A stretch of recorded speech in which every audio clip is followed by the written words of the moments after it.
Hello, everyone. This is Dwight Woods, Jeet Kune Do Rebel, and welcome to today's episode number 112 of the Jeet Kune Do Dialogues. We'll be on very shortly with Bob Breen of Legacy Academy and 4D Combat. As you're logging in, be kind enough to say where you're logging in from, hit the like button, and feel free to continue doing so throughout the dialogue. Also, be sure to subscribe over on the YouTube for the Jeet Kune Do Dialogues channel, and when you're there, hit the notification bell as well. If you enjoy my work and you'd like to support the program, please visit jkdrebel.com and click on the Rebel Gear link and check out our offerings. But of course, the best thing you can do is to share this video and spread the word about the Jeet Kune Do Dialogues, and that will be highly appreciated. Silent. Okay.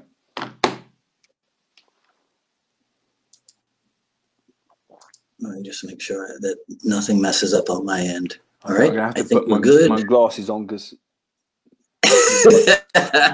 you've got these people who are commenting, haven't you? Yeah, that happens. You know, and there's not much that. Well, there is stuff I could do about it, but no, that's all right. Yeah, I'm not a big fan. I know all of those. Right. Yeah, I'm not a big fan of blocking this person and blocking that person or whatever. No. But hey, 3 of your fans are already on: Suleiman Setin, Giovanni Candela, and Mark Black. These were guys when I put the postcard up, these guys jumped on it immediately and they were like, "Oh yeah, this is gonna be awesome." Well, so I don't want to mess it up. No, you'll be fine. If anyone's gonna do it, it's me, Yeah. Well, I mean, as you know, I've been trying. I mean, I'm really excited. I've been trying to get you on for a while now, and so I'm nervous about. Well, I remember, us two training back in the day. Oh yeah, geez, that was. I don't even know what year that was. I mean, and it's bad enough for me, so I can only imagine how not bad, but how it must be for you. So notice what I've done. I've gone right into it without doing the intro. Yeah, absolutely. It's JKD, isn't it? It's the man. It's got to be something with that, going with the flow thing, Throws them, doesn't it? Yeah. And I always find it incredible that loads of Jeet Kune Do people go, "Oh, but what do I have to do?" And you go, "You have to flow," and they go like, "Well, what do you mean?" And you go, "Where's the kata?" And you go, "No, there's no kata here. You just have to." Well, that in itself is interesting because I of course I did the research. So I'll tell you what the research revealed to me, and then you correct me or fill in the blanks, right? Okay. All right. So cool. You so first thing, I got to tell everybody, I'm really nervous about cocking this up because to me this is the real British royalty right here. So I want to put I want to put my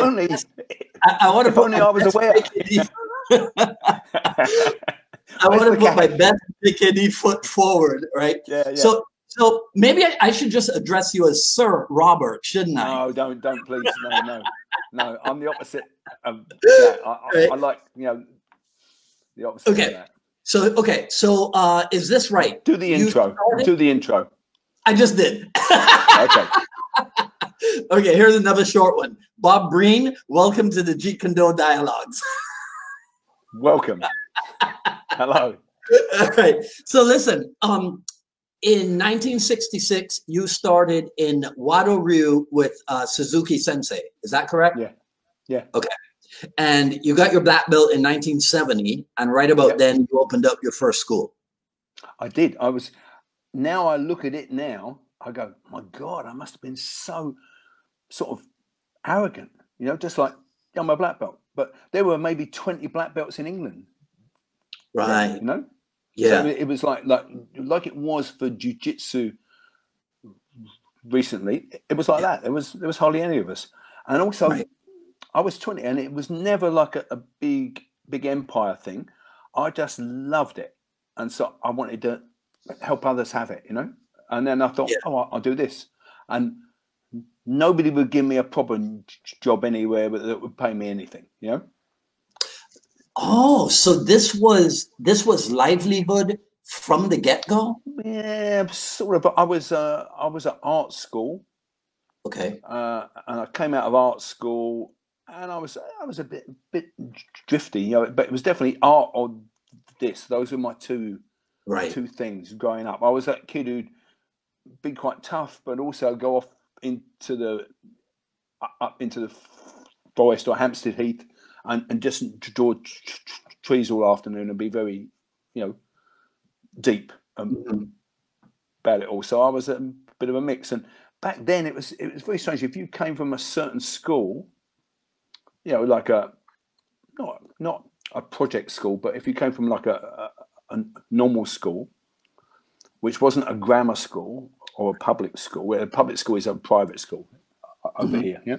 Um, your options back then were zero. You know, like there's a comedian on TV, Mickey Flanagan, and he says he's in the classroom, and the teacher says, "What would you like to be?" And one of the kids said, "I'd like to be a van driver." And they go, "A van driver?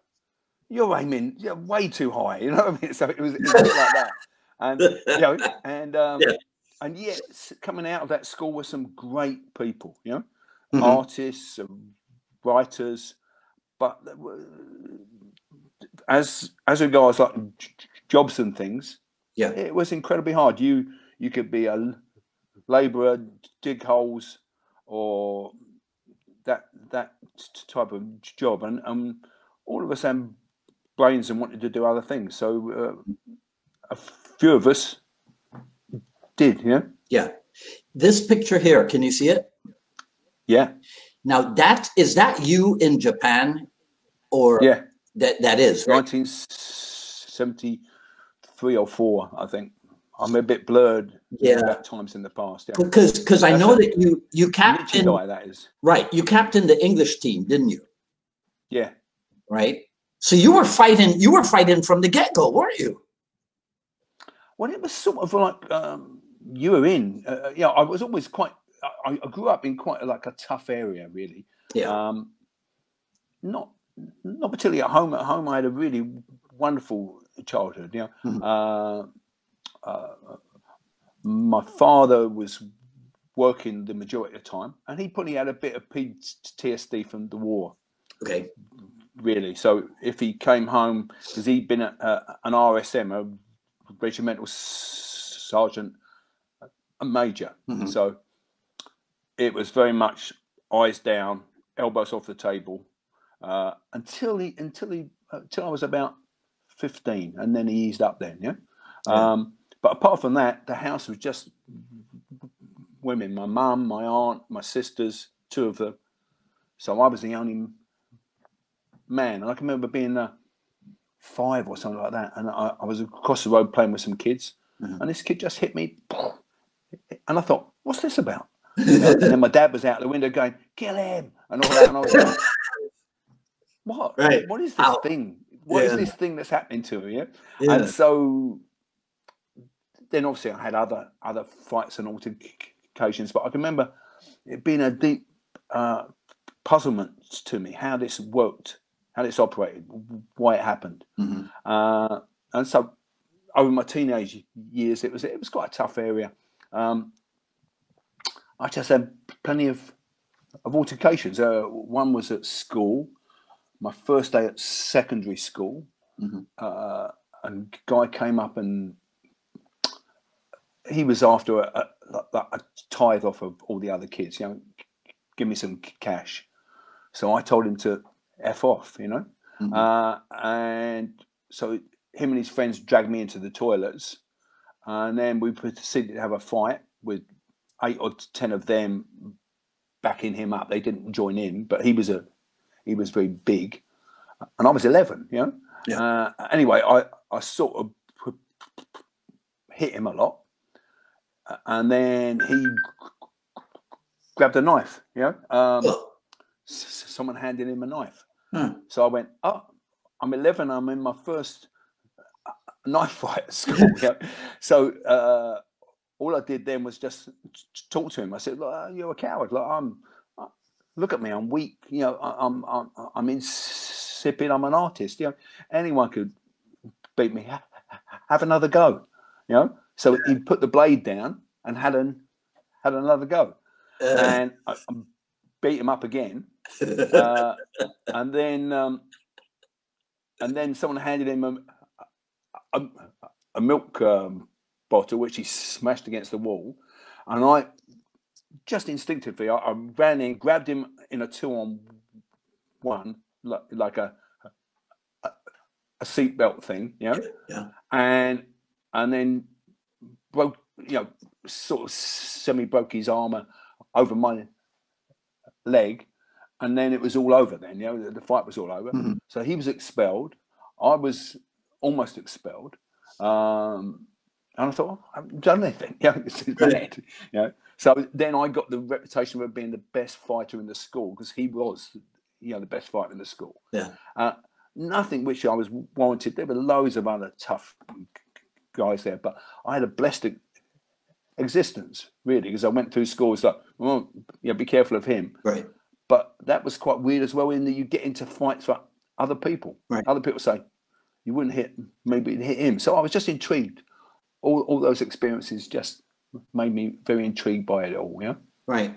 So before the Wado Ryu, this was your experience, because all of that happened before formal training started, right? Yeah, before formal training. I once fought a whole of a rugby team on my own. Whoa. In the change room. They've been we've been fighting. We were about 17 then, so just about to start karate, and we're playing, and they were being really horrible the whole match, kicking you, saying we're going to get you afterwards, all of that sort of thing. Yeah, Mm-hmm. Mm-hmm. You're dead. You know, mm-hmm. And poking in the eye, and you know, it was really like bullying. And then so we all came out of the changing room, and then we said, well, where's Bramwell? And Bramwell was in the changing room. So I said, well, he can't be in there on his own, because they're going to give him a kicking.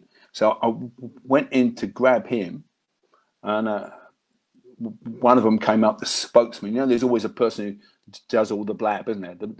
There's the talker, and then behind them there was the big heavy, don't they? Who was doing all the action, you know?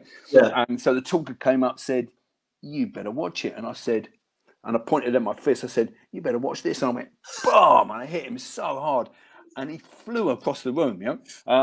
And I went, excellent. So I said, come on in, I'll take you all on. Yeah. And they all backed up. It was amazing. They all backed up about a yard, and then they went 1, 2, 3, 4, 5, 6, 7, 8, 14.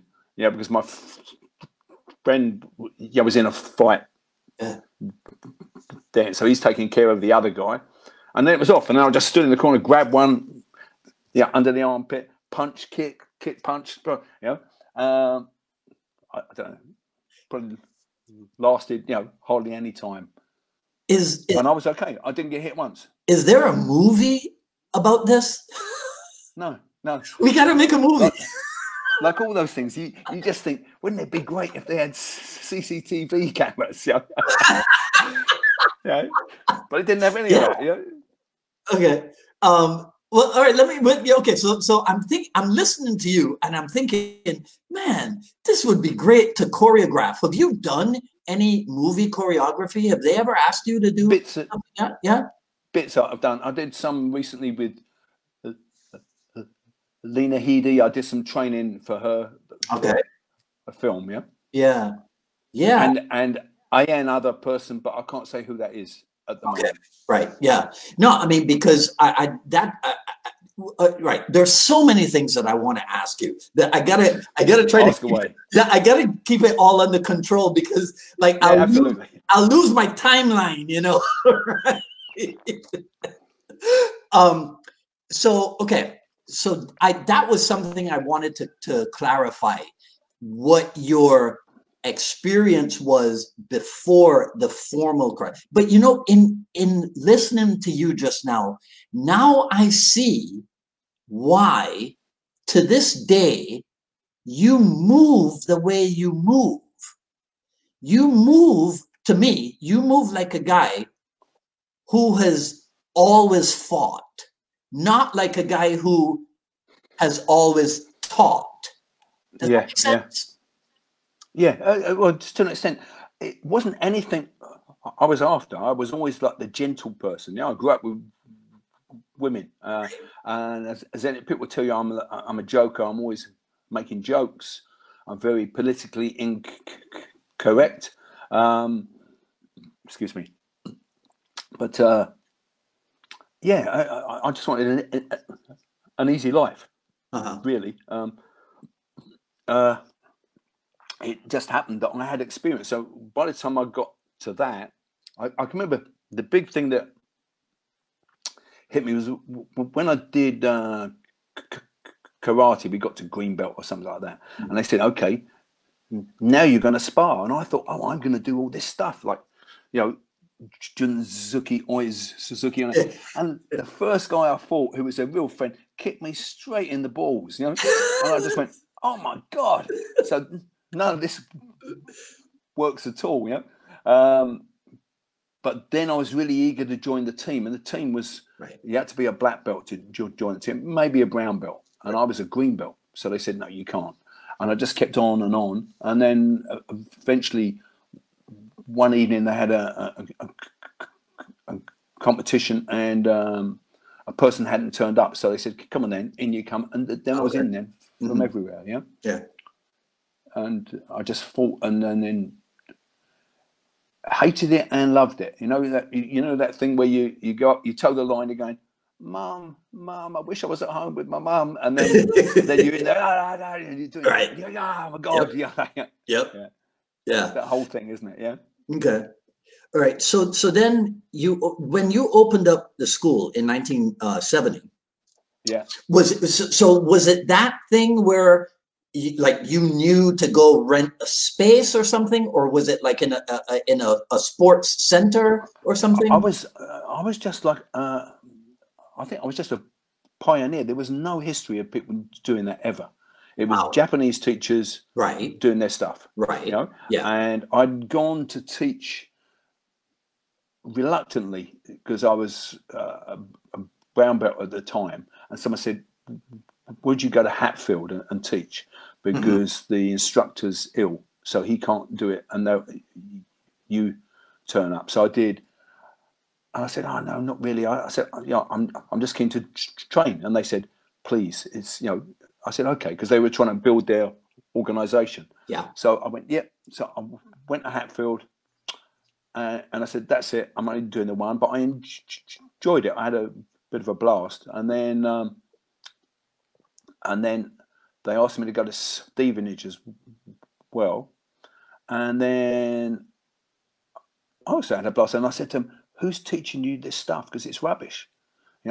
Whoever's teaching you isn't on it. Because I came from a hard school, and they were teaching. They said, 'Oh, that's a green belt,' and I was going, 'No, this isn't green belt. This is like, where's your standards?' And so then about 2 weeks later, no, perhaps it was a bit later, maybe I'd opened my school by then, because I had opened my school. I got a deputation came down from there and said, 'Would you come and teach us? We're abandoning all the other teachers. We're going to have you.'" So that was me. I was in then. Okay. So I didn't choose it as a career. It was just like a hobby, really. Wow. And it sort of chose me. I was aiming to be an artist. So, all right, now I'm going to fast forward. Reflect for me on professional martial arts standards back then versus professional martial arts standards today. Okay. Obviously, on a business wise, it's much better now. People are on it. They've got all their point of sale, their processes for getting people in. Back then, we didn't have any of that. I just opened a thing. I went around and fly posted these posters all over London, on a motorbike, on my own in the freezing Breen, or with my friend Harry Honda. We used to call him Harry Honda. That's not his proper name, but he used to drive a Honda, so we used to call him Harry Honda. And we just fly posted all illegally, all over London. And then I gradually got like 2, then 4, then 12, and it gradually expanded. And then because it was the big thing then, it was the new thing, and that was a good school. It was freezing cold. There were no heating. The water from the taps was just incredibly cold. It was colder than ice, I think. It was always dirty, so you had to clean it. It was terrible. But we just trained, and I think there was lots to be said for just that. Because you turned up and you did. Where now people maybe a bit more pampered. It's good and bad, both ways. But we were doing it. We weren't doing it as a business then. We were doing it out of a passion. You know when you see Steve Saunders' place in Enter the Dragon, where there's all the dudes and they're all just punching, aren't they? And he was one of the top guys there. So that's how my school was. It was like that. It was like rigid. We were just on it. And I loved that, really. I thought that was a great time. But even then, things were changing, because things were changing anyway. Things were opening up. Like kung fu people were opening up. So you could actually talk to them and maybe train with them. So it was interesting. So Bruce, do you know they often say he's is it the man or is it the time? It's the man a product of the time, and Bruce was a product of the time. Whilst he was incredible, it was the times were we're just changing. It was evolving. Because I can remember back then we were doing grappling, and I can remember with all my friends saying, let's just grapple, and they went, why?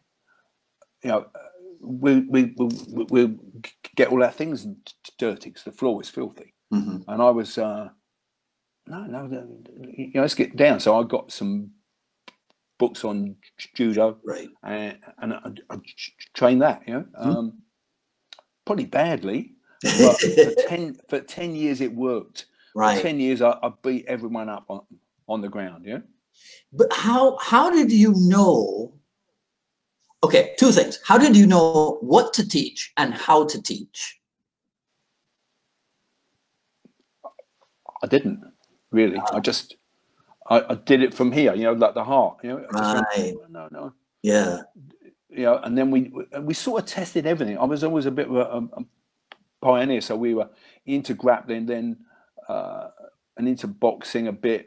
Sort of that badly. And even then, you got to see that maybe 4 years before that, karate was there, judo was there, aikido was there. Well, aikido was hardly heard of, but if it was anywhere, it was there.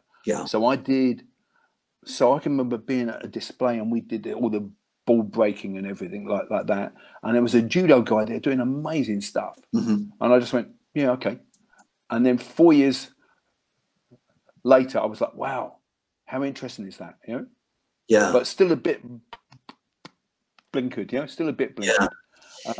And then a guy came into our club called Pat Daly, and he had spectacles on. He was very, oh hello. It was sort of like, oh hello. And we went, yeah. And he said, oh, can I train? I went, yeah, of course you can. And he was one of those. I don't know how you describe it. He was one of those guys. His dad had been British Empire champion. His brother had been ABA, which is the amateur boxing. It's almost the same as your Golden Gloves champion. He'd got through to the final, I think, of the Golden Gloves. And he was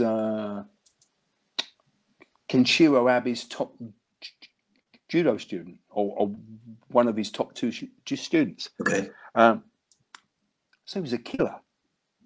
But he loved it. He loved the formalness of karate. And he said, I did 1,000 kicks last night because he was in the print. He worked in the print. But you kick him in the groin and he'd laugh, you know. Then he'd slap you around the face. So you were getting forced to change, even if you didn't want to change, you know. Yeah. It was like the tide's coming in. Yeah. You know, swim or die, really. Yeah. So yeah. so you ended up. So you were. I think I read this somewhere that you expressed it as that you were primed for Inosanto. Yeah. Oh yeah. Totally. Yeah. Totally. We were doing everything that Dan was doing before he was doing it, and we were doing it quite well compared to all the others around. And I thought, yeah, Jeet Kune Do. I've seen it because it was out. I'd seen it talking about in Black Belt when it first came out. You go, you know, the small phasic bent knee stance, and we went, it's just a front stance. What do you know, get over yourself, you know. Yeah. And obviously I was into Bruce because I go to Chinatown and see all the old films. Yeah. And I never saw any other English guys there, like white English guys, although they were probably there, 2 or 3 of us, you know, because they say they were there, but I never saw anyone else. Just Chinese guys, yeah. 12 o'clock at night. So I watched Bruce. I watched all the kung fu films like prior to Bruce.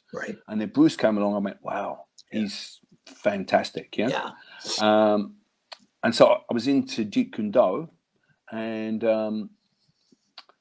but nothing prepared me for Dan. You know, so I started Screamer in 1978. Let me ask you this: when you say you were into Jeet Kune Do, was that into it as in like trying to train it in any way, or no, just interested in the ideas and the concepts of integration and free form and the things that we found. You know, just truths that we found. We said you can't say this is this, this is this. You can't segment truth, can you? Truth is truth, you know. So but nothing prepared me really for Dan. Dan was just blew me up. But you started Eskrima in '78 before I did, him, right? How did you find that? Where did that come from? There was a couple of articles in the press, in Combat and things like that about it, but very low key, mainly up in Peterborough, as I recall. And anyway, I ordered a phone to be installed, and I taught the guy who came up with Combat magazine. He was like an entrepreneur. So I was teaching him privately. What was his name? Jeffrey Roth. Okay. Lovely bloke, you know, lovely guy. Really special. So I go to his house and I teach him. And then I was reading Karate and Oriental Arts, which was basically about karate and Japanese stuff, but also about Ikebana and the tea ceremony. And I was going, and I was like 20. So I'm going, I don't want to do the tea ceremony. I just want to punch people, you know. Like, and I want to kick people, and I want to kick people in the head, and all of that stuff. He just told me, you know. And if there isn't a person to kick, I'm going to kick this lamp post that's there. You know, it was just, you know, we were always doing that sort of thing. And and so I said there needs to be something about the combat arts, you know, about the combatives.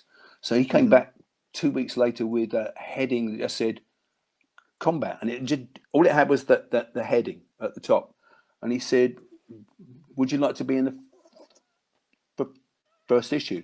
And I just got back from Japan, so I said yeah, and I was going to be on the cover of the first issue, and then some guy called Bruce Lee supplanted me.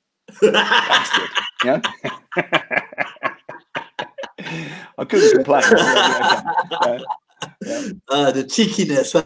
The cheekiness of it. But yeah, so we were into it, but Dan was the thing. I mean, I did that, and Bruce was there whenever that film came out, Enter the Dragon. I always get the timeline a bit mixed up. I have students who go, no, it was September the 3rd. And I go, was it?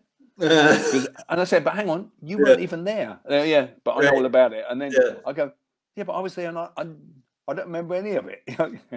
Yeah. Now that you bring up students, I gotta show you something, right? Okay, so watch this. In doing my research, right? Yeah. Okay, you see that? That's a great picture. I love that picture. Okay, but I found this one. Check this out. Yeah, it's the same picture.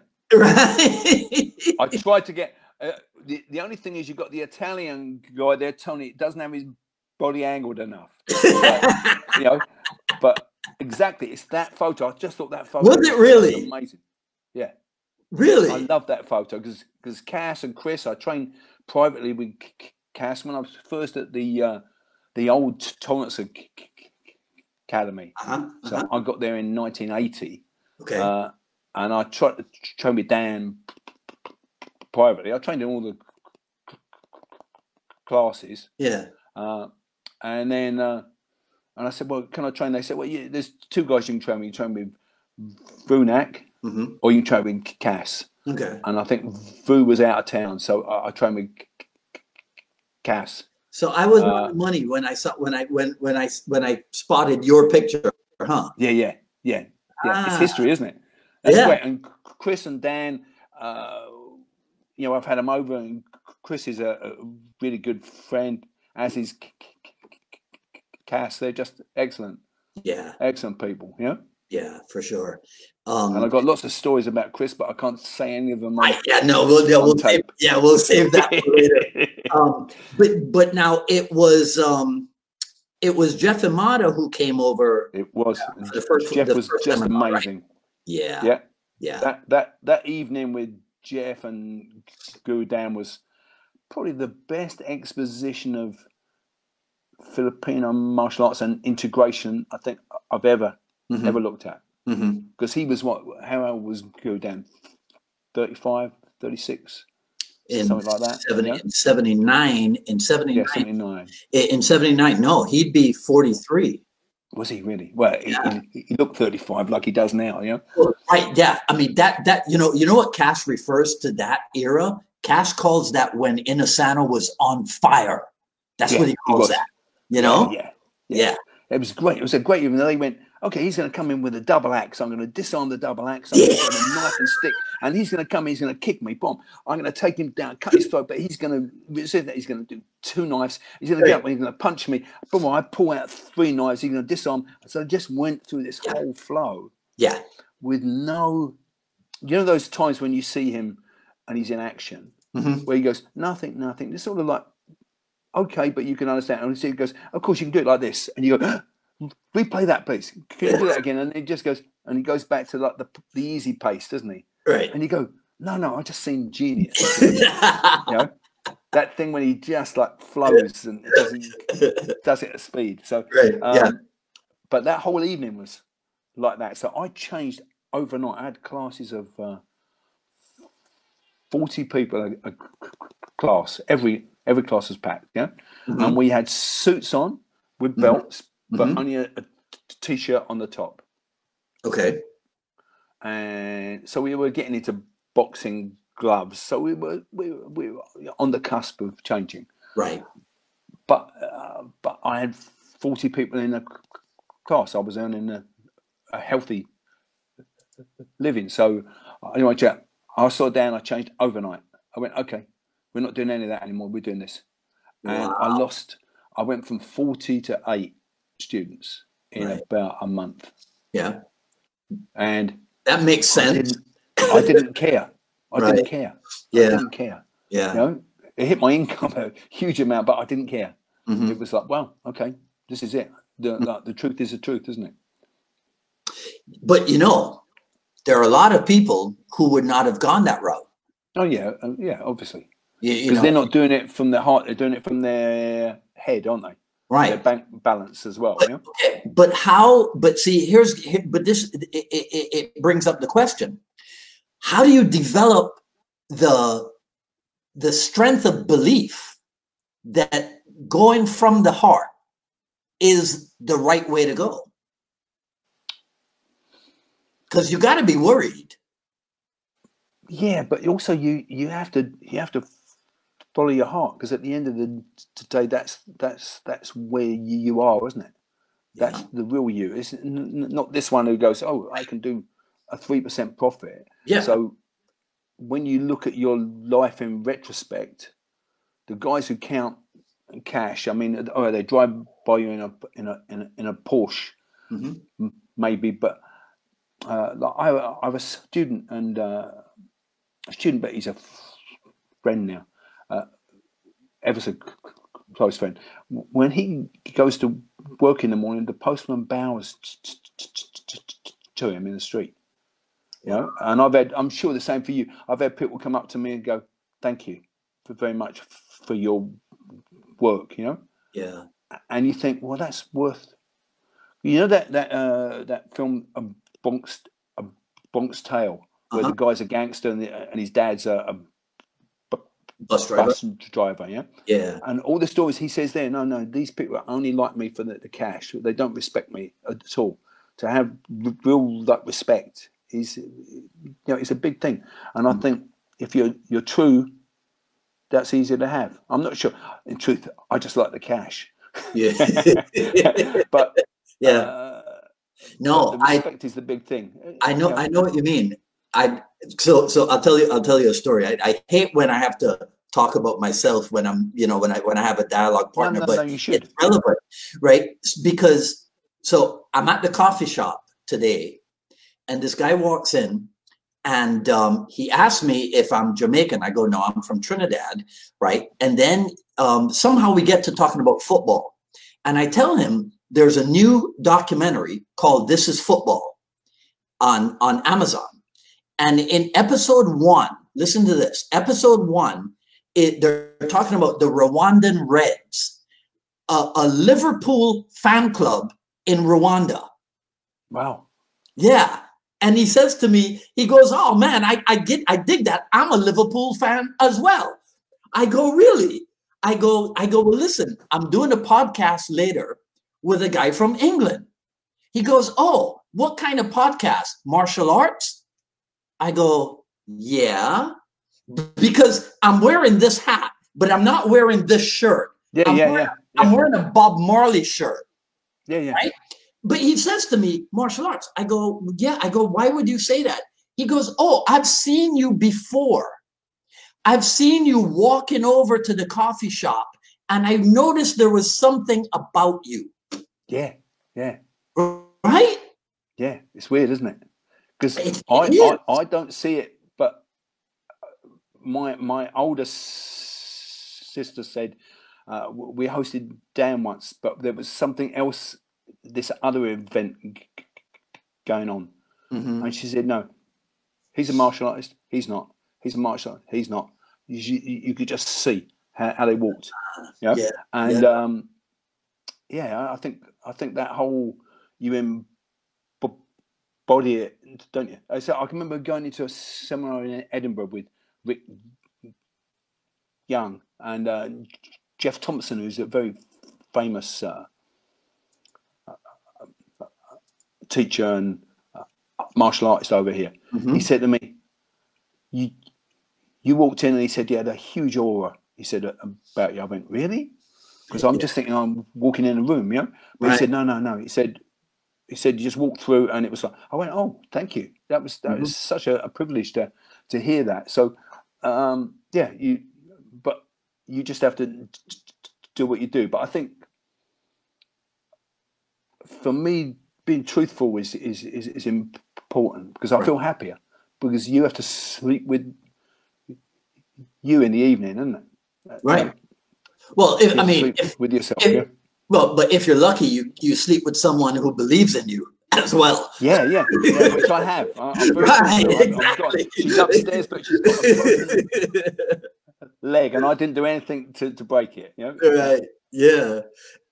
You mentioned Rick Young, and Yeah, I didn't want to load up my streaming area with tons and tons of pictures, but I yeah, yeah. wanted to show you a series of photos and just have you comment on Okay. what we're looking at here. So that's our group. That's I had a school called the Academy in Hoxton Square, which is now super trendy, but back then didn't used to be super trendy.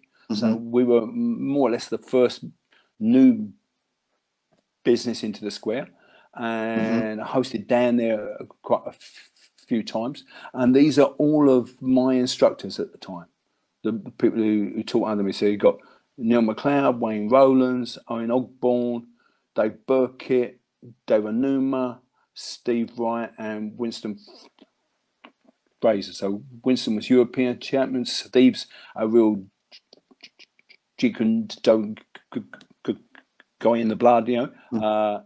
David Onuma is like I think 7 times European Jiu-Jitsu champion, BJJ, you know, and he's just excellent. He's all around. Dave also has a big BJJ school. Owen's a great boxer. Wayne's like a grappler, boxer. Neil McLeod is like I don't know, 27 times like British champion with the sticks, Oh, European champion, world champion. He's, you know, yeah. and then there's Guru Dan at the front. Yeah. Okay. All right. Now let's see. I just added another one. It's going to take a few seconds to come up. Okay. Um, where is it? Oh, whoops. Maybe I put it in the wrong spot. Hang on a sec. Yeah, it's taking its time to come up. All right. So okay. So while I wait on that one, um, you said that those were the guys from Houghton. You said from Hoxton, right? Hoxton. Hoxton. Okay. Right. Okay. So now, but there was a Bancroft Academy at one point also. Yeah, but that was just small. I tried opening that out there. It was a private school, and Okay. it didn't really work that well. Although the people that came out of that school were Right. great, and they're still training now. You know, so Okay. So what's the location now? And what is your place called? Is it Bob Breen Legacy? Is it 4D Combat? well, Is it it's changed this year. It's changed in that I've ah, been teaching for 50 odd years. You know, okay. and I said no, I'm getting long in the tooth, and I'm teaching. I think I'm teaching the best stuff I've ever taught. Yeah. But it's like training with Guru Dan. It's high end stuff. It's like very intellectual, Right. and it's not for people who want to come in and just bash. Right. And you have to have the energy for that. And I'm 70 now, so I went. Nah, I think I'm done here. I've done this the best I can do it. Hmm. So I handed on my Bob Breen Academy to my students, Okay. Paul Clark and Steve Payne, and I'm Okay. still in there. I still teach every week, but they're in charge of that. So we call that the Breen Legacy Academy. So like it's a legacy project, yeah. Right. Got it. But it just means I don't have to go. Well, who's going to come in there? And also, there's classes when you just want someone to go, hold the pads. Okay, Hmm. let's go. Hmm. You know, 50 push-ups, Hmm. and I can do that, but it's not where my heart is. You know, and I'm sort of like a heart guy. If I don't like it or I'm not keen on a person, I can't teach them. Right. You Okay. know. Yeah. All right. So the photograph that I tried to get in there, it wouldn't come up. So let's do these two instead. I saw this one and I Yeah, go, okay, so watch this. yeah, This- yeah. Well, this is the thing we call like the box. So I developed this because I loved everything that Dan did, everything, you know. uh-huh. But I looked around and I thought I'm the only person using it. using any of it. You know, people talking about Panatukan. Oh yeah, man, I love the Panatukan. And then when you see them, they're doing Thai. Really, Right. You know, when they fight, they're basically doing Thai. Right. Thai boxing. I thought, well, there's a disparity between the talk, the talk and the walk. You know, and some of them will do an occasional bit of Kali, but they're not doing it for real. So I went, no, we have to address that. So I said, well, the trouble is it's a bit complex. So what we did with 4D, I was in Italy on holiday, although I'd had the idea before. I said, well, what am I good at? Again, it was an age thing. I suddenly thought, I'm getting to an age now, and I'm not going to be a great grappler, because even though I helped start BJJ here, yes, I've had a double hip replacement, and so that's not my path, you know. right. Yeah, because I remember training with Higgin, and Higgin going, "Oh, we would change the art to suit you," but no one did. I just got bashed. I was a plank on the ground, but people jumped on for like a few years, you know. Yeah. And then I still grappled after, but I knew that grappling wasn't going to be my thing. I said, so what can I offer that's going to help people on the track? So I developed a thing called 4D, which was stand up, right, fighting, based on the 4 areas that come up in stand up fighting. You know, striking, clinching, weapons, and group attack, right, and how it can change between those. You know, you might think it's empty hands, and then all of a sudden the person has a knife, or you think it's a single person, and you've got 2, or you're in a clinch thing. So I wanted to embrace that whole area, you know, and own that. And so we simplified it all down. Has anybody pointed out to you what you've done there? Here's what you've done. Jeet Kune Do. But not just that. Again, you followed you went from the heart, because you're supposed to do the ground fighting, because the BJJ is the most popular thing in the world. Yeah. But again, you bucked the trend and you went with what's real for you.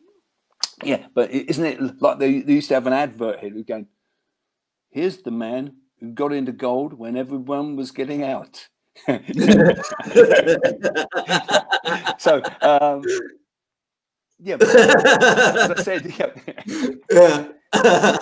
I just have to do what I believe in, you know, and the 4D stuff I believe in. So if you go back to that picture, that's what we did. We said, if you take all these blocks that you do, inside, outside blocks, basically, if you look at them as individual blocks, and I used to really train that a lot, because there was a Japanese national coach in the karate called Tsuyama, and he could block going forwards, all these like Kakuto, you know, Taisho, Haito. He'd do all of that. He was fantastic. So I emulated him for years, but my hands were flying out, you know, everywhere, all over the place. Like a Kakuto, you know, Taisho, Shito, and I could block everything. And but I was still chasing. Yeah, my arms were thrusting, and I said, it's just all it is a box. So we rearranged this box. So you have a box, and anything you want is either coming inside the box or out of the box. Right. So I just move and put my arm there, or move and put my arm here. Yeah. And I'm controlling the line at you all the time. Yeah. And I'm not waving my arms. My arms keep fairly still, and I move where I am. And it's profound. And the finger pointing thing is the energy is going forwards. What the majority of people do is when they parry, that the energy is coming back towards them, because it's a defensive thing. You know, and they're it's like a passive action. Right. And I don't believe in passive ever. It's always active. Even if I'm retreating, I'm still retreating in an active way, you know? Right. So I was often talk on the seminar saying about being a hunter. You're either hunter or hunted. There's only 2 things. There's only that, you know, dichotomy. You're either this or that, aren't you? Yeah. And I want to be the hunter, a gentle hunter who's not keen to hurt people. But if I'm going to be either, I prefer to be the hunter. So this just gives you a sense of direction and line, and it's almost Wing Chun in a way, in that you're controlling the center line. Got it. And then once you've got the box, you can split the box, fold the box, break the box, right? In different ways. And loads of people just say, "Oh, it's changed my whole game." I've got guys who have done 30 years who have just said, "Oh, I was always panicking. Now I'm not," which is just an excellent thing to have happen. Yeah, they're in control more. Yeah. All right, so I want to show you another one, and hopefully I've got trousers on. No, this one. Okay, but I gotta do this two ways, because you might not be able to read. No, I can't see that. No. Okay, all right. So here's what we'll do. I'll call the name, and then you just give me the breakdown. So David Onuma. Yeah, David Onuma. Okay. So he's my top student. I've got 3 full instructors. I've given a full instructor under me, although I've trained thousands of people, and we're going to get to black that. belts. Yeah. So David Onuma is my first full instructor. Okay. And he travelled with me at his own expense to go to Italy or go to France, and teach. And we just had fun, and he hung out and he absorbed, and he's very bright. So he's and then he moved into jiu-jitsu. He's now one of the top jiu-jitsu people here in England. Okay. Or in Europe even. So he's a top-notch guy, good with the stick, good empty hands. In fact, he was hitting me badly the other day. Okay, now this guy, this guy's got a real West Indian name, Carl Greenidge. Carl Greenidge, yeah. Yeah. So he's my music buddy. And he's a Bajan. Barbados. I knew it. Barbados. I knew it. I saw that name, right? Because I told you earlier, I told the guy in the coffee shop that I'm Trinidadian. And that's my answer when people say, "Where are you from?" I always tell them where I was born. But I grew up in Barbados. So I'm actually more of a Bajan. Yeah, I'm more of a Bajan than I am Trinidadian. So I saw this Carl Greenidge, and I go, man, that could be a guy from home. No, he is. He's a true Bajan. So he's done an excellent. He did Lao Guard, and I think David Onuma introduced him to me. And since, how long's that ago? 20 years, 25 years, something like that. Okay. So he comes over the house, or I go over his house, and we play, we jam. He's a really excellent guitar player. I'm a moderate flute player. But we're just into jazz and blues and stuff like that. Oh, nice. And also we train, and he's like David. He's, he has it all. He pretends he hasn't, but he has it all. Great people.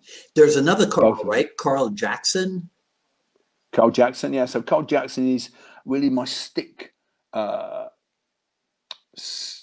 top stick student. So he teaches the stick at the academy. He came to us as a Wing Chun stylist who, for years, wanted to but it's just like the third form, isn't it? I'm going, no, forget all that stuff. Just be, And he goes, yes, but I'm just referring it back to, the third form, and I'm going, no, forget about all of that stuff. Just be, and now it's sort of getting there. But he's good. He's like, I think he's almost been world champion on the stick about thousands of times. Wow. He's and he got hit in the eye in a demo a couple of years ago. Almost lost his eye. You know, it was like a bucket eye. Really, they would have just put it in the bucket, but fortunately there was a great eye hospital. So we took him there, and and I helped him a bit over the next few weeks. But he's just, as soon as they said he was good to go, he was back competing again. with that heavy arm and glasses on his eyes, but he's just a beast, just he's fearless. He had cancer, and he had that all in a year, and he didn't buckle. So that's a true black belt, isn't it? If black belt's about anything, it's about that. It's about how you are, in hardship, really. Now that's something that you never let go of, right? That the black belt element. I mean, these guys are, you use that terminology, nomenclature. Yeah, I still have a black belt. You still do? Because we always used to have a hard black belt in the karate days. It was a fearsome black belt, Right. 2-on-1. I've not changed any of that. We still do 2-on-1. We still don't have like weight categories or anything like that. You fight whoever's there, and then generally everyone fights everyone, and then we bring in the other black belts to beat up on them. So it's a test, because if you've got someone who's going to represent you, you don't want them to be a guy who just knows the techniques off a list, do you? Because that's not the guy. That's not, as I see it, that's not a black belt. That's a black belt is when you're down and you think you can't handle it anymore and you want to cry. Right. Just going, right, I'm here. But what do you say? Again, What do you say to somebody who says, "Yeah, but there's no belts in Jeet Kune Do"? If you're a Jeet Kune Do guy, why are you talking about black belts? I don't. What do you say? I don't care. Jeet Kune Do is formless, isn't it? Right. Okay. It's just whatever gets you there. I've never been. Oh, you can't. It's like almost saying, "Oh no, you have to ride with a horse because a horse's carriage isn't it." And you go, "Well, I am, because I just want to get them there." Right. Get them good, and also I think people need targets to aim at. Although obviously you get the black belts who get black belt-itis, where they get to black belt and stop because they've ticked that box. Yes. Right. And that always hurts me, and excuse me, and always surprises me who it is, because occasionally it's the really top people, and they go, "Done," and I think, "No, you're not done. You're just in the door now. Right. Now the pressure's off. You can just learn it all, and really learn it all, and understand it, because you have to own it, don't you?" Yeah. You have to own it. I like that thing of really owning it and doing stuff to people and going, "How did you do that?" Well, I said, "Just as I taught you." Yeah. Not it being off of a list, which I think is the trouble now with Jeet Kune Do now, is people have Dan's lists and they just do the list by rote, and it's become a form of that's funny. Mess. I just had a Joe Rogan flashback when you talked about owning it, because when Guy Ritchie was on with him, Guy Ritchie said something like that to him. He says, "You're going to be in the game, so if you're going to be in the game, own the game." All right. And I think also the thing is, you can't own it all, can you? You've got to choose what slices you're going to take, because the pie is just too big. To capture it all, you need five lifetimes of hard training. Right. But what can you do that's your thing?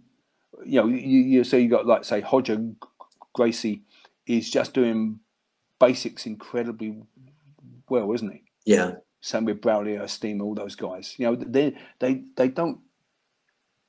They have a huge game, but when they want to do people, they do it with elementary techniques. Right. So I think the same with the stand-up.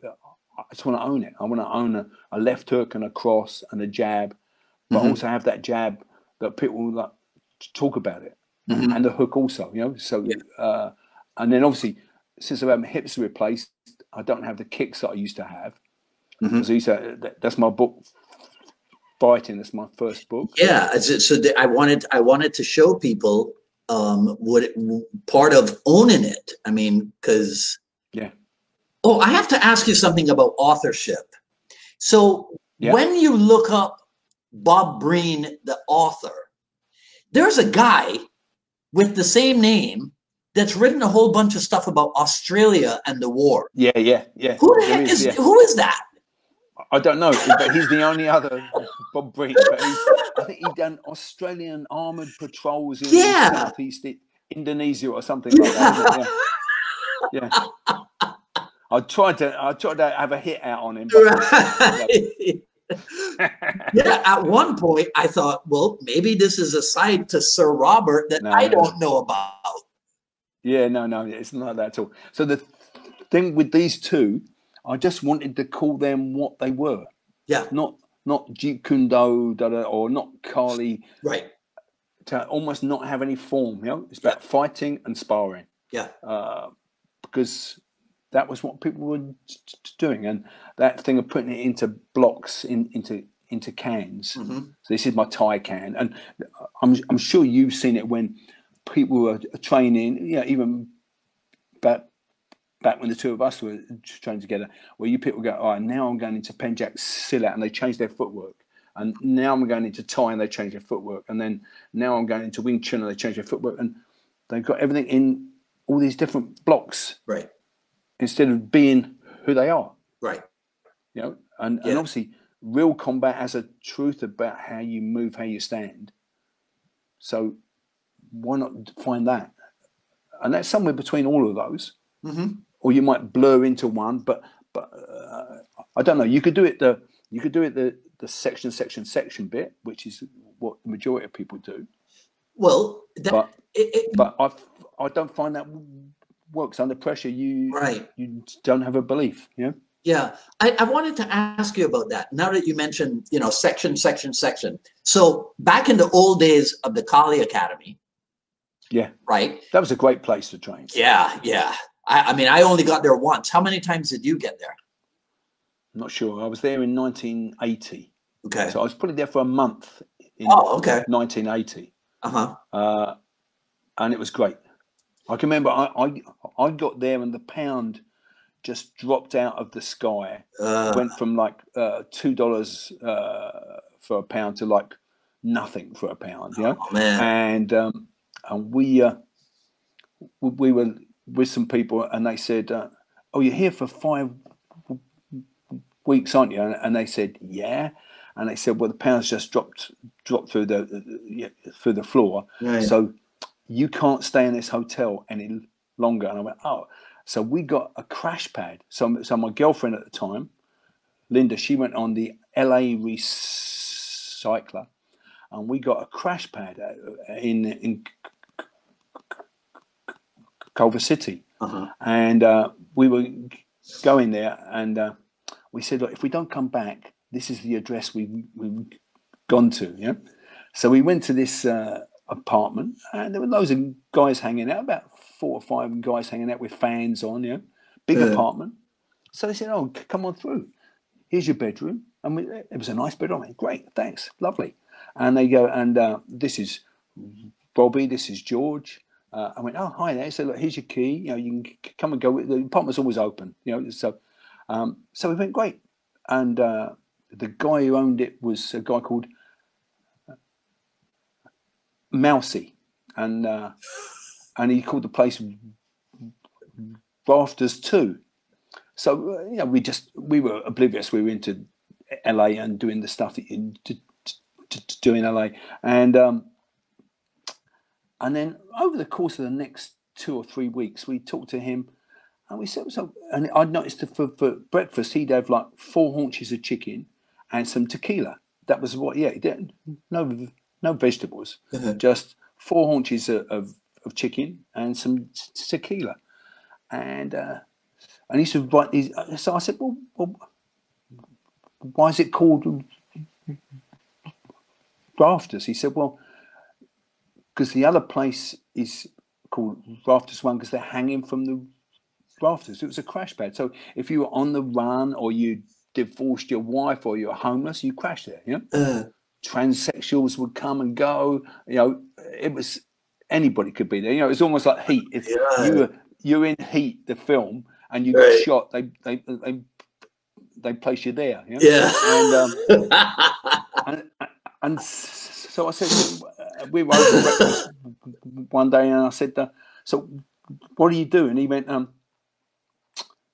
he said, well, I write these books for, I can't remember what, Paladin Press, that sort of thing, yeah?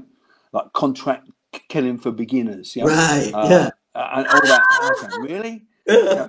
And he said, oh, yeah, I've been in prison a few times. I've been in San Quentin, been in Folsom. And he said, I've been stabbed, I've been shot. He said, being shot's much worse than being stabbed. Stab's okay, but he said, getting shot is really... And I'm like, yeah. And then if the kids were playing outside, he'd go,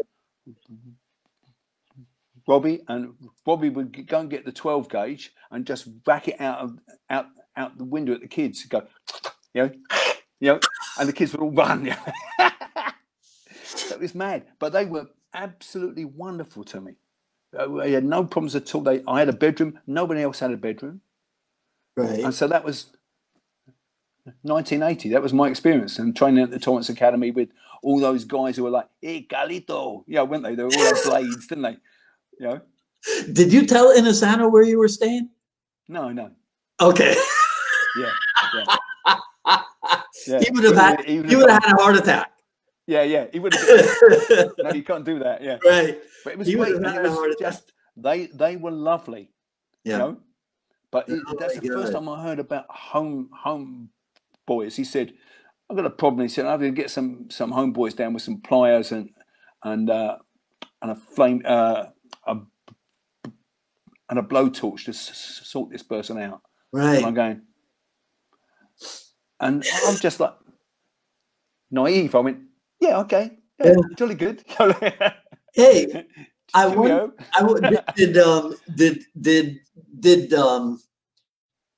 did Rick Young develop his taste for LA because of you? No. I think Rick came to us in '84, so that was his first time in that I saw him on a dance seminar. And Dan was into Thai then, so Dan got the Thai pads out and said, "Who wants to give a kick?" And Rick jumped up, and Rick was a bit overweight and a bit chunky. Really? But he kicked the hell out of the pads. Yeah. Just brute strength, and like he was just, and some technique as well. I'm not saying he didn't have technique, as he trained with Sean beforehand, but he was just a beast, you know, like, as he is. He's one of my closest friends, but you know, he's the sort of guy who go into splits and go, yeah, I'm a bit tight today, and you're thinking, yeah, okay, you know. Yeah. So, and I think the thing you realise is God gives you different things, doesn't he? You know, so he's endowed with great. Well, he's just great overall. You know, I mean, he's really strong, really physical, but also a huge intellect as well. Yeah. You know, but I think Jeet Kune Do helped him find that and bring that out. He's just, he's amazing. Yeah, love him to bits. Let's start to wrap this up, but I want to do some other shout outs, and I'll just do the names, and then you give me the story or the breakdown. So Terry Barnett. Terry Barnett's my oldest student, more or less, apart from John Harvey. So Terry came to me when he was, I think, 14, or he told me he was 14, but actually he was, I think, 12. He lied, and I was going out with his cousin Christine, who's now Dame Christine Barnett, or whatever she and name is now. So she's like up there, and he came in very, he was quite a timid boy, really, back then, and I was like, I just helped him up, and he's a marvelous human being. You should have him on the thing, because he's a great JKD teacher. Yeah, he plays the guitar. He's just right. I'm hoping that since you've come on, everybody else will agree now. I've wanted these guys since forever. Oh Like yeah, yeah, like yeah. Neil McLeod. I spoke to Neil Neil McLeod. McLeod over a year Yeah, ago. yeah, yeah, yeah. You No, know? but he's also amazing. You know, they're all incredible people, and I'm really blessed. You know, you suddenly think, wow, following your truth and your heart leads to all these wonderful people, doesn't it? Yeah. Whereas if you followed the cash, you'd be talking to these despotic people who you didn't really like. I can remember we went on a rich dad, poor dad thing. You know, rich dad, poor dad, Mm-hmm. and we went on that, and it was very captivating. But they were saying, well, this is how to get people out of a house when they're hard up, and you can go in and you can kill them by like saying, well, we give you 50% for your house, but we give it to you cash, because they were hard up for cash. Mm-hmm. And I thought, no, these people are just horrible. They've got no moral compass, you know. Right. Yeah. And Yeah. I get to hang out with Terry. I mean, Terry's going to come next week for dinner. Mm-hmm. Neil's a really close and dear friend to David Anuma. Yeah, all of them. We're blessed. Okay. Andy Norman. Andy Norman's one of those. He's like David O and Neil. He's one of the special ones. You know, you get like, I probably had four special ones who you show them something and they come back and they've been thinking about it all week, and they come back with something. And then you're doing this, aren't you? You're doing this game week after week, yeah? Yeah. And he come and he travelled from Hull, which is about probably 150 miles. He'd often come once or twice a week for an hour or two. We'd have a couple of hours together. That's it. And he'd go back home. He'd go back home going, yeah, fucking, just angry at all the things I've done to him, because he'd go, oh, I've thought this great idea how I'm going to beat you. And I go, no, this isn't blah, blah. And he'd go home going, you bastard, you know. Right. But he developed so amazingly, and we're really tight. We're really close friends. You know, I don't like an uncle or a dad in lots of ways, but he's fantastic. Okay. And if you look at Phil Norman, who hopefully you're going to talk about as well. Yes. So Phil Norman is tall and angular and very athletic. I'm in the middle, and Andy's a bit smaller. So we developed what we called it the tri-brand, which was like DL, his defense lab, Ghost, which was Phil's thing, and my 4D, because we all embraced the same concept, but we brought it out in a different way. Mine's more like covers a bit of fixes in the middle. Andy's is really tight in like this, and hammers, which suits him, you know. Right. But he's great. He's taught, you know, for Batman and stuff like that. Right. Yeah. See, I always, because I don't know these guys as well as I wish I did, or as well as I should. Like sometimes I get a little bit confused. Is there a Terry Brumley also? No. Okay. No. All right. But I always get confused between the Normans: Andy Norman, Phil Norman. Yeah, Andy Norman and Phil Norman. And then you got, they aren't brothers or anything. Okay. Phil won the Gladiators twice back in the 80s. Twice.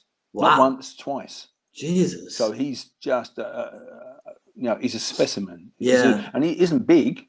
Yeah. And he teaches all the special forces all over the place now. Right. You know?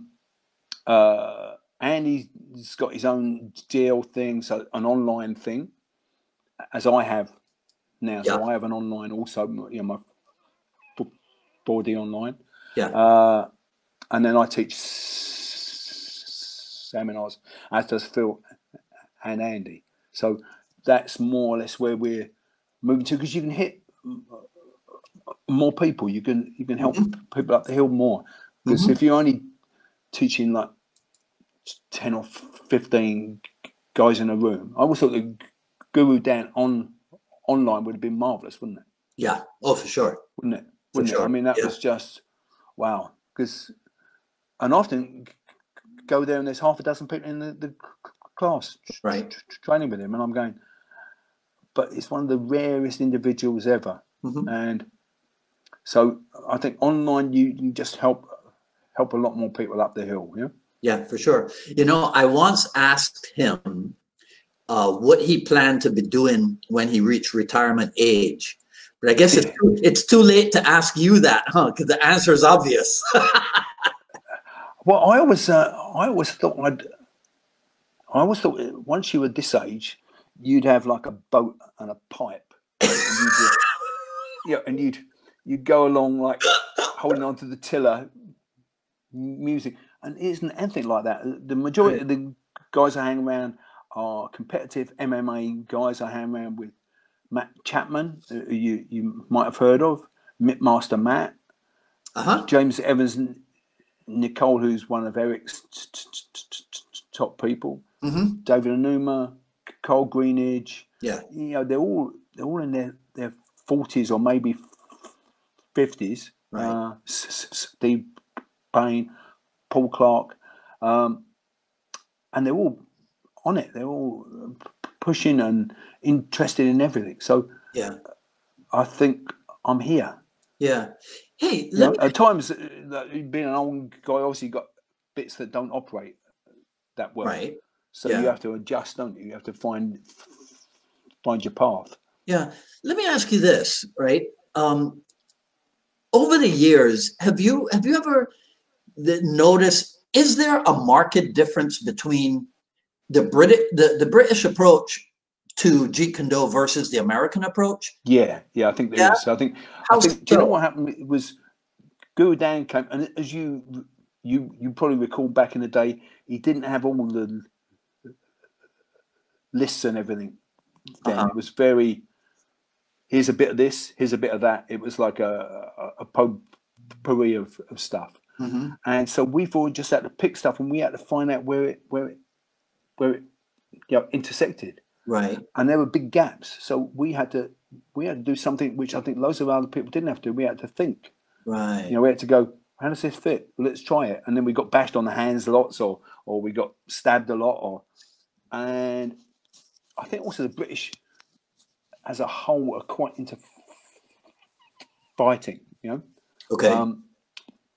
We formed an Eskrima organisation called the European Kali Eskrima Federation or association, and I was the president of that to start with. Although I don't really befit being a president of anything, because I'm not into being organisational. It's not my thing. Right. Yeah. But they loved it, and one of the German guys said, "Excellent." He said, "We'll have German organisation, Italian food, and British fighters." Yeah, that's probably it. And so yeah, I think there is a bit of a difference, but I think now that Guru Dan's is a bit more organised, I think it's a bit more people are following that path more. But the old school people like Phil, Ralph Jones, who was my training partner through that early period, Terry, we're a lot more free form about it. Yeah. So some people would say that we don't know the stuff, and that could be true. Maybe we don't know number 38, number 36. Oh, yeah. Right, in the series, yeah. Yeah, in the series, yeah. Yeah. And the truth, I don't. But if you want a left hook in the head, I'd be happy to oblige. Yeah. So, yeah. I think the series is great, but Jeet Kune Do's not about the series. It's not about the list, is it? Yeah, he'll never call me up on seminar to demonstrate the series because I don't know it. I understand. Yeah. We always used to call up Vic Tucci and Amy Tucci when she was alive, because they knew it, and I was like, oh wow, yeah, and they know all the terminology of everything. I didn't know the terminology of anything, right?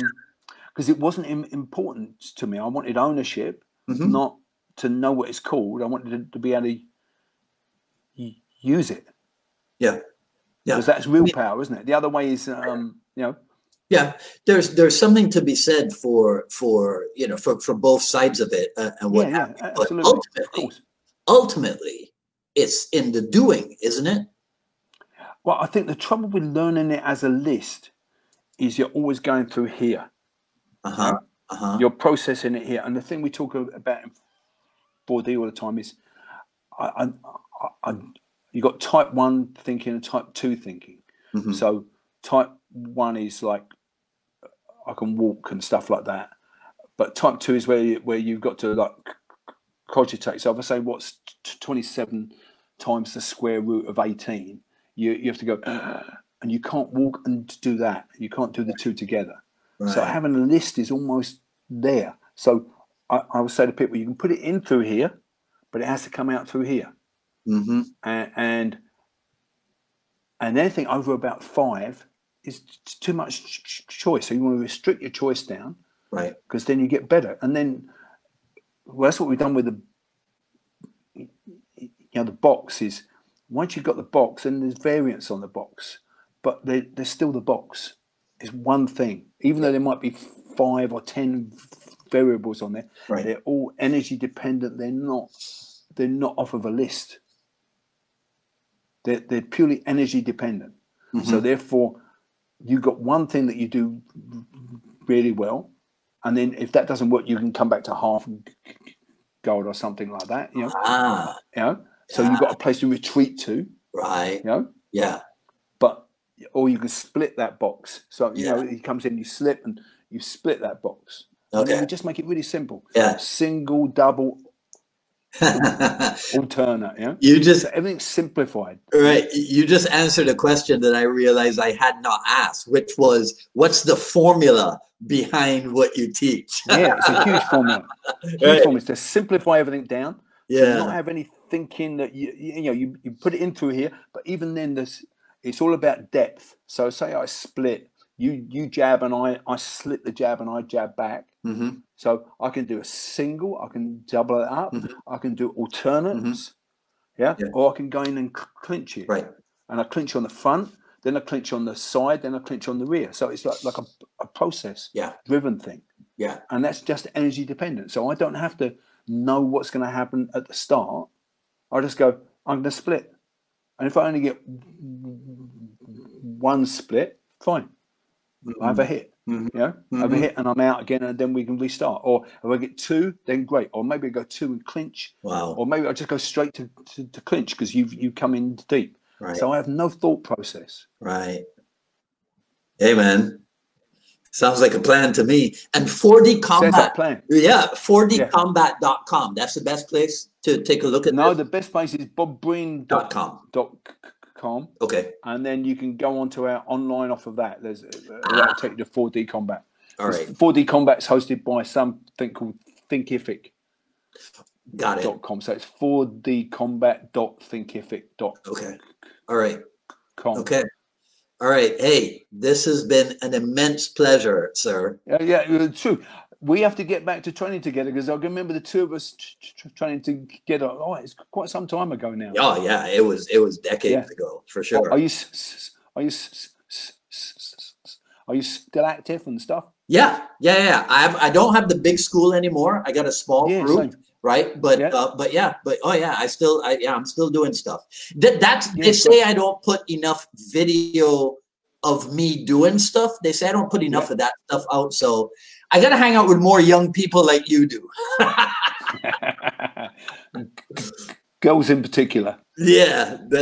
Right. Exactly. Exactly. Yeah, my wife's going to tell me off now. My wife's going to tell me off for that comment. You wait. Okay. If I come in next week with my glasses like this, that's what's happened. All right. Well, hey, okay. Thanks again. Let me not get you in any more trouble. Okay. All right, Dwight. It's been a real pleasure talking to you. Same here, man. Catch up anyway over other means. Yes, for sure. For sure. Yeah. All right. All right. Okay. You take care. All right. You too. Take care. Lots of love to you all. All right. Take care. See ya. Bye. Okay, that's it for today. So feel free to share Like, comment, ask questions if you want. I'll review everything after posting. Follow me on Twitter at Dwight Woods and on Instagram at Dwight D. Woods. At ilovejeetkundo.com, the Quick Skill Series Volume 1 is still available. Next Friday, February 28th, on the Jeet Kune Do Dialogues, this is what, episode 113. I'll be on with Vern Rochon of Jerry Poteet Jeet Kune Do, and that should be at 6 p.m. Regular Eastern Time. And so I'll see some of you back here next Friday. The rest of you, maybe I'll see you on Wednesday for the Jeet Kune Do Dialogues. Until then, this is Dwight Woods, the Jeet Kune Do Rebel, signing off. Enjoy your weekend. Take care now.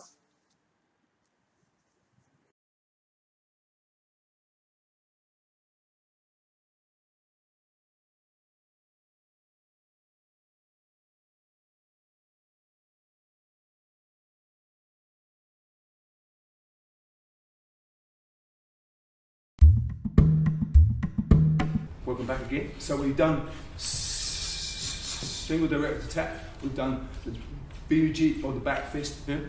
Use my hip and twist it. Yeah? This time his hands in the way. I'm going to come in. I want to bridge this gap between him and me. Single direct attack is just a bit too far. So I've either got to step, yeah, but then I've got to. Look, it's a big commitment. I'm going to commit and he's going to stop hitting me. Yeah. So just as he goes to do that, all I'm going to do is I'm just going to stop this hand. Yeah? I'm going to get past this hand because it's a fence here. So I'm just going to just stop the hand. Got the hand. This hand, instead of doing this hand goes first. Yeah. Oh, sorry. Yeah. This hand goes first, and just when I get to there, I just get out of the way. One. Yeah. So one like this. Yeah. So I've got good way to train, like for beginners on our first grade. 1, 1, 2, 3. Yeah? So you just get that. 1, 1, 2, 3. Don't pat down because he'll come around and joust how you'll hit you. Yeah? Right?